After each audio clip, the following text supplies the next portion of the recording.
Açıklaması. Değerli eğitim camiası ve kamuoyunun dikkatine.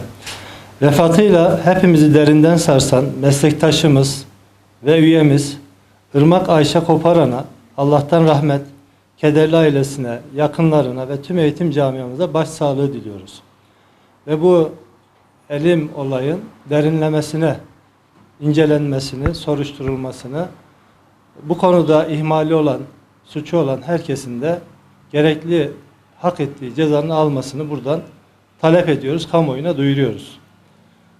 Kıymetli basın mensupları, Eğitim Sen Şırnak Şubesi tarafından sosyal medya mecralarında paylaşılan ve Cizre Özel Eğitim Uygulama Okulu İdaresi'ni hedef alan mesnetsiz açıklama, müessif ve acı dolu bir olayı manipülasyon malzemesi yapmak gibi alçaklığı barındıran, İnsanların acılarını sendikamıza kara çalmak basitliğine alet eden organize bir karalama kampanyasıdır. Kamu vicdanını yanıltmaya yönelik bu asılsız iddialara karşı sürecin hukuki ve idari gerekçelerini kamuoyunun takdirine sunuyoruz. Cizre Özel Eğitim Uygulama Okulu İdaresi'nin hedef alınmasının, okul yöneticilerimize karşı husumet beslenmesinin temel nedeni, sınıfında bulunan öğrencilerin tamamının okula gelmediği günlerde ek ders ücreti alma girişiminin mevzuata izin vermediği için kabul görmemesidir. Bu hususta mevzuatta bakanlık görüşleri de son derece açık ve nettir. İdareye duyulan öfkenin ve açılan soruşturmaların en vahim boyutu meslek ahlakıyla bağdaşmayan bir iddiadır. Kendini savunamayan, özel gereksinimli, otizmli bir öğrencimize yönelik şiddet uygulandığı iddiası ile ilgili sendikaya üye öğretmen hakkında yasal ve idari soruşturma başlatılmıştır. Okul idaresi korunmasız, otizmli bir çocuğumuzun haklarını gözeterek soruşturmayı kararlılıkla üst mercilere iletmiş ve tüm baskı ve iftiralara rağmen bu utanç dolu iddianın üzerine örtülmesine müsaade etmemiştir. Yürüttüğü usulsüzlükler ve otizmli öğrenciye şiddet iddiası sebebiyle hakkında soruşturulma açılan öğretmen, can güvenliği mazeretini gerekçe göstererek haksız yer değişikliği elde edebilmek için hukuku kullanmaya çalışmıştır. Kurulan kumpas bizzat mahkeme hakimi tarafından ilgili öğretmenin kanunu açıkça kötüye kullandığı ve idari soruşturmalar sebebiyle husumet beslediği tespitiyle art niyet yargı ile reddedilerek tescillenmiştir.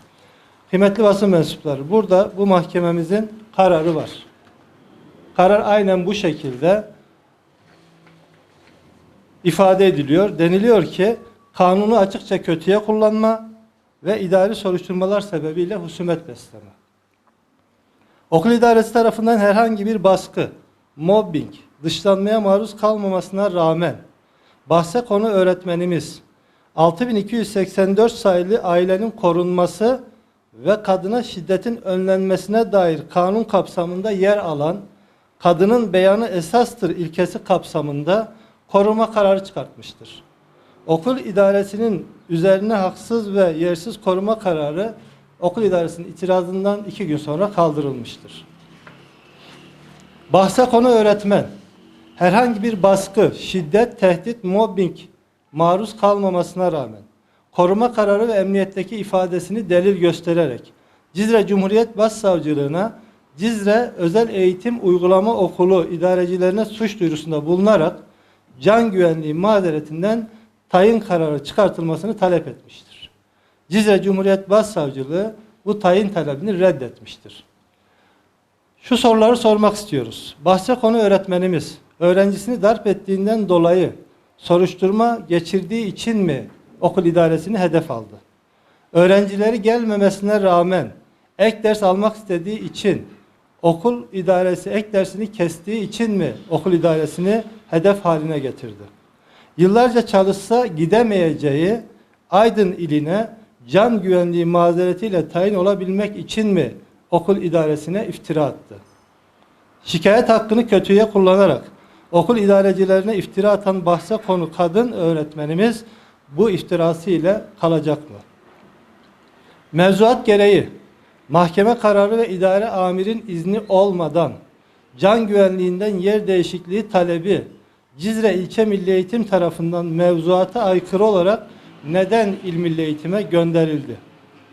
Burada mevzuatta esas olan şudur: savcılık kararı, idare amirin teklifiyle, yer değişikliği teklifi ile gelebilir. Burada da mevzuata aykırı bir işlem yapılmıştır. Tabii ki bizler mobbingi ve şiddetin tamamına karşıyız. Ama kadının beyanı esastır konusu istismar edilerek, iş yerleri çalışılmaz hale getirilerek, asıl amaç il dışına tayin istemek mi? Asıl amaç suç isnadı ve soruşturma hakkını kötüye kullanarak, okul idaresine iftira atarak can güvenliğinden tayin olmak mı? Bunu da kamuoyuyla paylaşıyoruz. Bu sorularımızın cevabını bekliyoruz. Sendikal sorumsuzluk gerçek mağdurlarının sesini kısmaktır. Buradaki asıl vahim durum, suçluluğu ve usulsüzlüğü somut delillerle ortada olan, üyesini yalan, iftira ve algı operasyonlarıyla kollamaya çalışan sendikal yapının eğitim camiasına verdiği büyük zarardır. Kendi kişisel çıkarları ve kurdukları kumpaslar için mobbing kavramını manipüle edenler, eğitim ortamındaki huzuru sabote etmekle kalmayıp, okullarda gerçekten haksızlığa, baskıya ve mobbinge uğrayan öğretmenlerimizin sesinin duyulmasını engellemekte ve hak arama süreçlerine en büyük darbeyi vurmaktadırlar.